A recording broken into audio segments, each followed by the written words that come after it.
Ketemu lagi bersama Miss Roma. Kita kembali beribadah di rumah masing-masing. Meskipun ibadah online bukan berarti mematahkan semangat kita.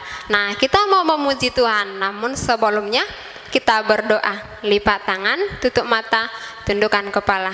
Ikutin kakak berdoa. Terima kasih Tuhan Yesus, untuk hari ini kami akan memuliakan nama-Mu. Berkati kami supaya kami menjadi anak terang. Terima kasih Tuhan Yesus, amin. Kita akan memuji nama Tuhan. Kita angkat pujian kita bekerja menjadi pekerja yang mulia.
Oke, kita akan mendengarkan firman Tuhan.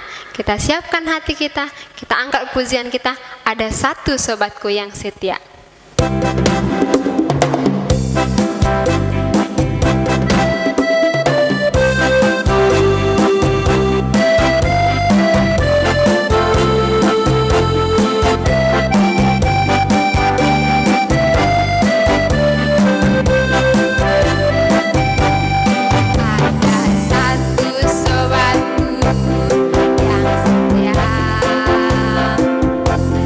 Tak pernah dia tinggal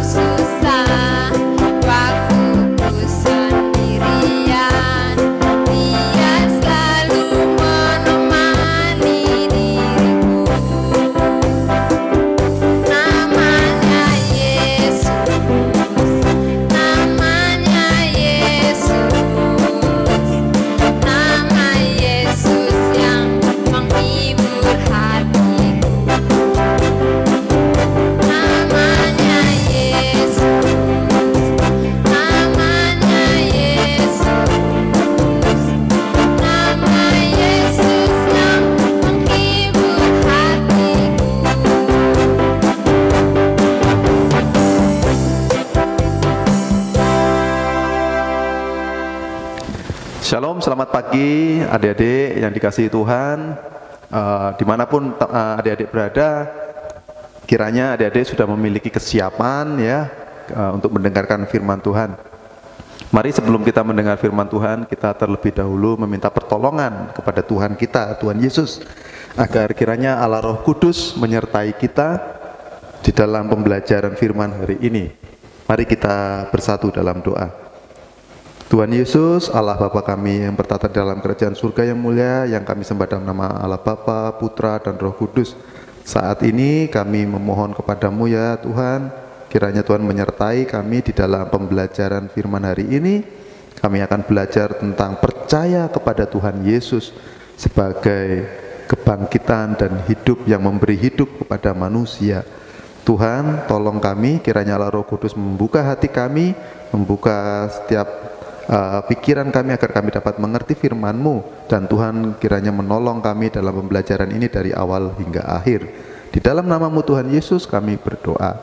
Amin. Oke, baiklah adik-adik.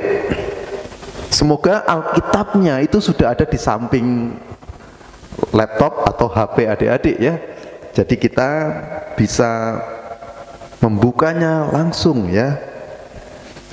Mari saya undang adik-adik untuk membuka dari Yohanes 11 ayat 34 hingga 45. Yohanes 11 ayat 34 sampai 45. Kita akan membaca bersama-sama ya adik-adik. Sekali lagi, Yohanes 11 ayat 34 sampai 45. Demikian firman Tuhan. Di manakah dia kamu baringkan? Jawab mereka, Tuhan, marilah dan lihatlah. Maka menangislah Yesus. Kata orang-orang Yahudi, lihatlah betapa kasihnya kepadanya. Tetapi beberapa orang diantaranya berkata, ia yang memelekkan mata orang buta, tidak sanggupkah ia bertindak sehingga orang ini tidak mati? Maka masgulah pula hati Yesus. Lalu ia pergi ke kubur itu. Kubur itu adalah sebuah gua yang ditutup dengan batu.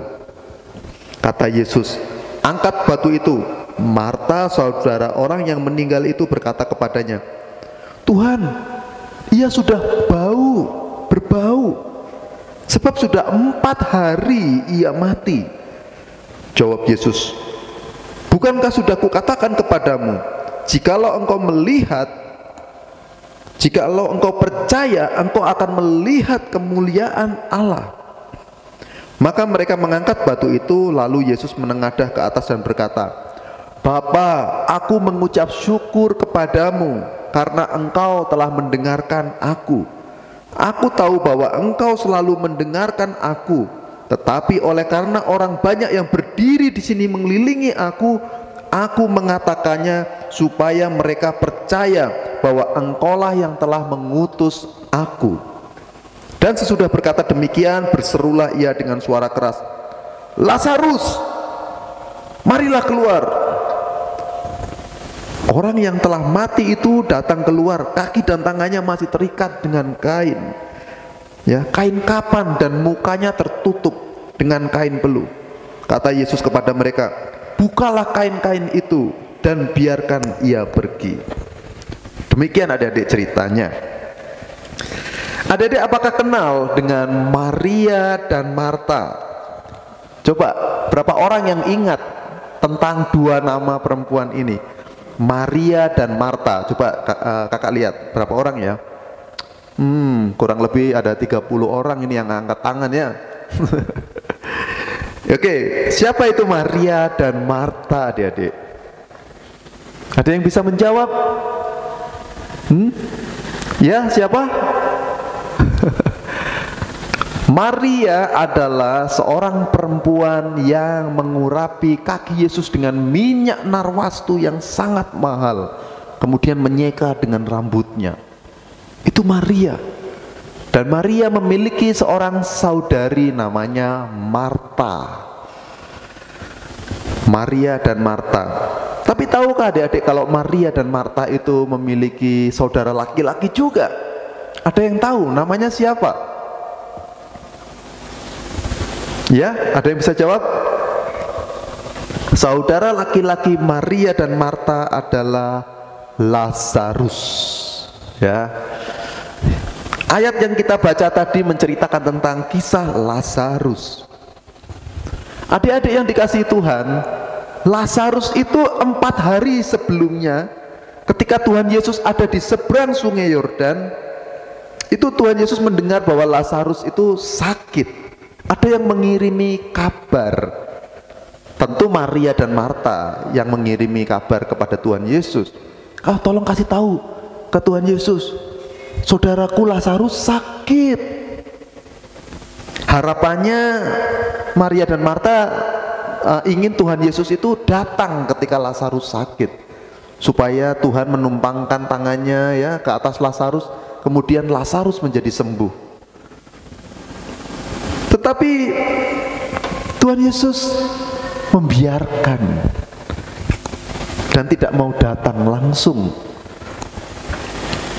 Tuhan Yesus juga tahu bahwa Lazarus itu akan mati, adik-adik ya. Dia sakit keras dan kemudian Lazarus mati. Tuhan Yesus membiarkan hal ini terjadi, adik-adik. Tuhan Yesus tidak mau mengikuti permintaan Maria dan Marta untuk datang langsung waktu sakit. Tetapi Tuhan Yesus membiarkan Lazarus itu mati dan dikuburkan.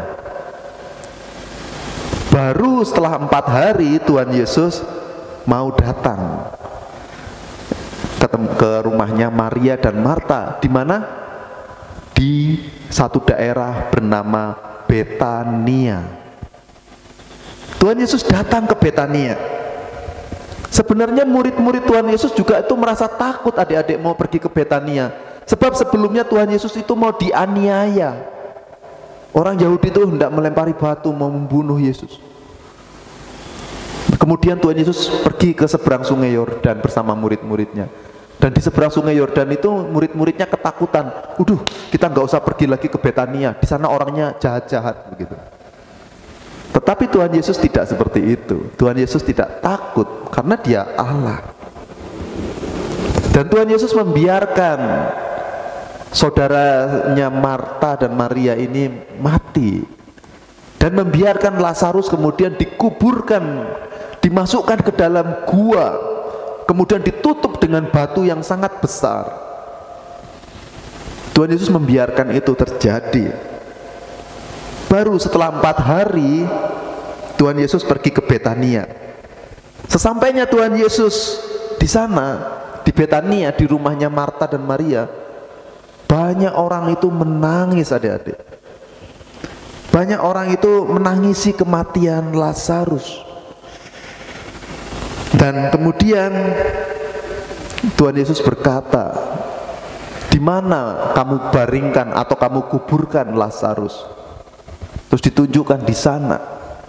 Terus Tuhan Yesus minta, buka batunya. Terus mereka bilang, Maria dan mengatakan, jangan Tuhan, sudah bau.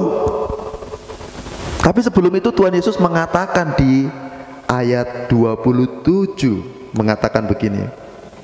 Ini perkataan yang sangat menarik, ayat 25.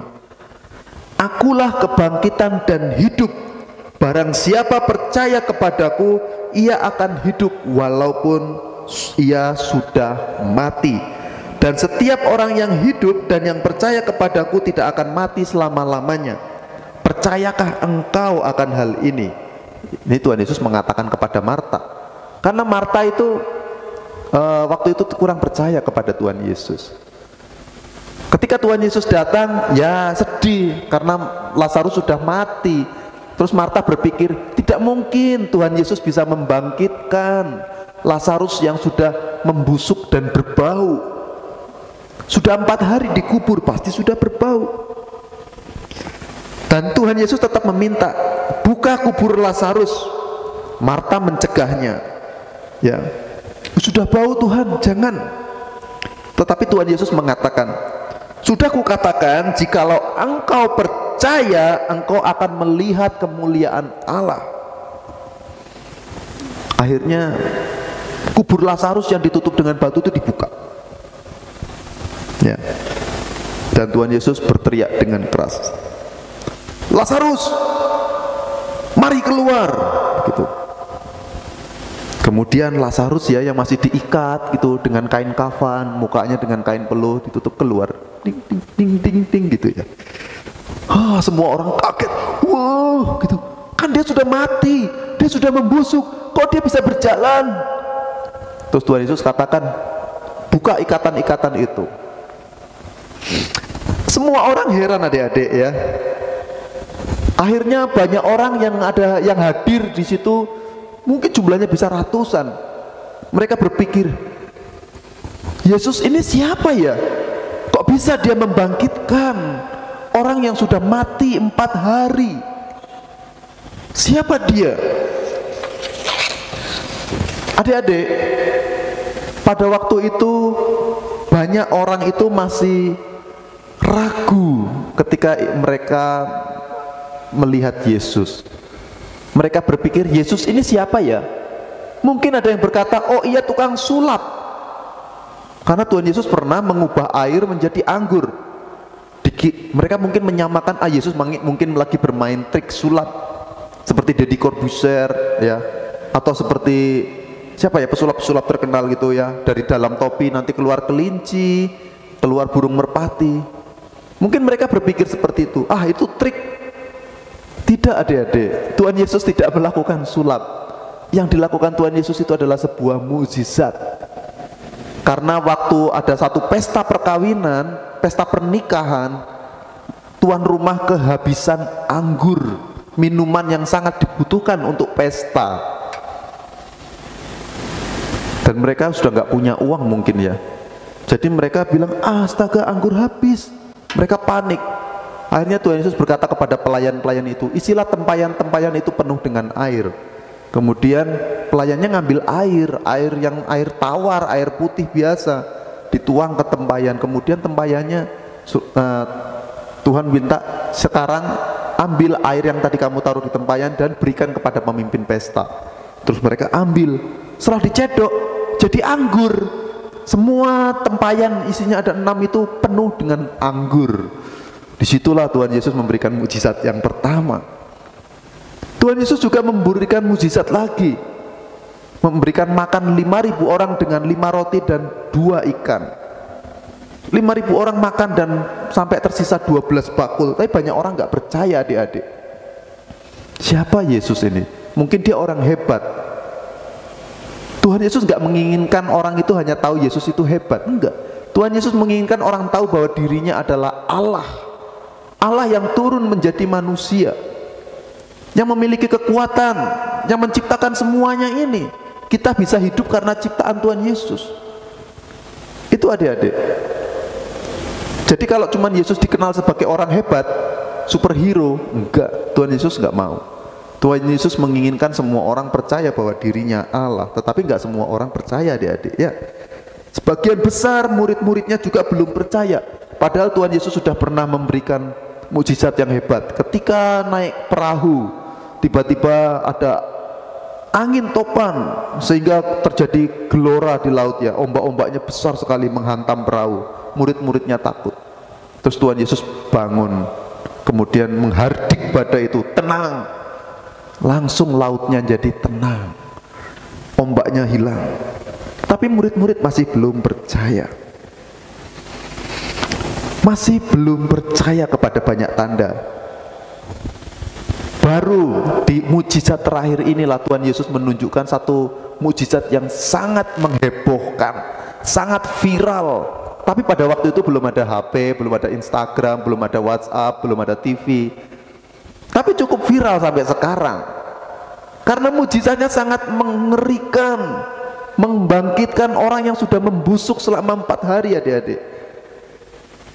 Karena itu semua orang kaget, panik. Orang Farisi takut. Mereka bingung, siapa engkau? Tuhan Yesus hendak menunjukkan dirinya, akulah Tuhan Allah. Akulah yang menciptakan langit dan bumi. Akulah yang punya kehidupan. Adik-adik, Tuhan Yesus itu Allah. Hanya Ia yang mempunyai kehidupan. Dan hanya Ia yang mengizinkan kapan orang itu akan mati. Kematian memang mengerikan. Dan kita semua pasti takut kalau kita tuh kehilangan orang-orang yang kita sayangi. Tapi percayalah adik-adik, cepat atau lambat kita semua akan kehilangan orang-orang yang kita sayangi. Orang tua kita akan menjadi tua, kemudian mereka akan juga mati karena kita manusia. Kita manusia yang telah jatuh dalam dosa. Dan kita semua manusia akan mati. Dan kita tidak tahu kapan kita akan mati. Tapi saat ini ketika kita melihat wabah COVID ini mungkin menakutkan bagi kita. Ketika kita membaca berita ada begitu banyak orang yang mati karena COVID-19 ini, mungkin kita takut. Tapi dari kisah ini adik-adik, sebenarnya kita memiliki penghiburan. Karena Tuhan Yesus itu memiliki, karena Ia yang mempunyai kehidupan. Jika kita percaya kepada Tuhan Yesus, kelak kita akan dibangkitkan. Kebangkitannya bukan sama seperti Lazarus adik-adik. Lazarus itu ketika dibangkitkan oleh Tuhan Yesus, dia nanti mati lagi. Tetapi kebangkitan yang kedua ini adalah kebangkitan yang kekal adik-adik setelah kematian itu. Ini adalah kebangkitan yang tidak akan pernah mati. Bagi orang yang percaya akan masuk surga, dan yang tidak percaya akan masuk kepada api neraka, dan di situ akan mengalami penyiksaan selama-lamanya. Itu yang membedakan. Ketika kita percaya kepada Tuhan Yesus yang mempunyai hidup, kita akan beroleh hidup. Barang siapa mengasihi Tuhan Yesus, percaya kepadanya dan menjadi muridnya, ia memiliki hidup. Ini yang paling penting adik-adik. Kita mengasihi karena kita terus lebih dahulu sudah dikasihi oleh Allah. Jadi ketika kalian mau mengasihi Tuhan Yesus, itu bukan karena usaha adik-adik, tetapi karena ada Roh Kudus yang memampukan kita. Ketika Roh Kudus memampukan kita, itu adalah wujud dari Allah mengasihi kita. Dan ketika Allah mengasihi kita, Ia akan memberikan kehidupan yang kekal, dan kelak Ia akan membangkitkan kita. Setelah kita mengalami mati fisik, tubuh kita ini akan menjadi tanah, tetapi roh kita akan dihidupkan. Kemudian kelak kita akan diberikan tubuh yang baru untuk meninggali dunia yang baru. Ini yang paling penting adik-adik. Di situ tidak ada lagi sakit. Kita bisa bertemu dengan Allah. Disitulah kita bisa melihat surga dan tinggal di sana. Itu kebangkitan karena percaya kepada Kristus. Sebagai penutup, saya mengajak adik-adik untuk menghafal dari 1 Yohanes 4 ayat 19. Kita hafal ya bersama-sama adik-adik, karena ayat ini sangat baik sekali untuk kita mengerti, kita ingat. Terambil dari 1 Yohanes 4 ayat 19, berbunyi demikian. Kita mengasihi karena Allah terlebih dahulu mengasihi kita. Ya, ulangi ya. Yohanes 1 ayat 4 ayat 19 berkata demikian. Kita mengasihi karena Allah lebih mengasihi kita terlebih dahulu ya. Oh maaf, kita mengasihi karena Allah lebih dahulu mengasihi kita. Ini yang paling penting. Ketika kita mampu mengasihi Tuhan Yesus dengan segenap hati, itu karena di dalam diri kita ada kelahiran baru. Itu wujud dari Allah mengasihi kita. Jadi bagi adik-adik yang percaya kepada Tuhan Yesus, kakak ucapkan selamat, karena kalian memiliki kehidupan yang kekal dan tidak perlu takut Semua orang akan mati. Justru yang takut adalah kalau di antara kita tidak percaya kepada Tuhan Yesus yang akan menghidupkan. Karena ada hukuman di api neraka. Demikian firman Tuhan hari ini. Mari kita berdoa. Kita akan bersatu dalam doa. Tuhan Yesus, terima kasih untuk pemberitaan tentang kisah Lazarus ini Tuhan. Dari sini kami belajar bahwa Tuhan Yesuslah yang memiliki kehidupan. Engkaulah yang membangkitkan Lazarus setelah ia mati selama 4 hari ya Tuhan. Ketika ia sudah membusuk, Tuhan bangkitkan. Dari sini kami mengerti hanya Tuhan Yesuslah yang mempunyai kehidupan. Engkaulah yang akan menghidupkan kami kelak ketika kami mati. Tuhan, kiranya Engkau memberikan anugerah-Mu kepada kami, supaya kami memiliki hati yang percaya. Hanya percaya kepada Engkau, Allah yang memberi hidup. Ini doa kami ya Tuhan Yesus, di dalam nama-Mu kami berdoa. Amin. Oke anak-anak, kita tadi sudah mendengarkan firman Tuhan tentang Lazarus. Lazarus yang dibangkitkan. Siapa yang membangkitkan Lazarus? Tuhan Yesus. Di dalam Tuhan Yesus ada kebangkitan dan hidup. Kita akan angkat pujian satu lagi, Anak Allah, Yesus namanya.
Jadi berarti sebab Dia hidup.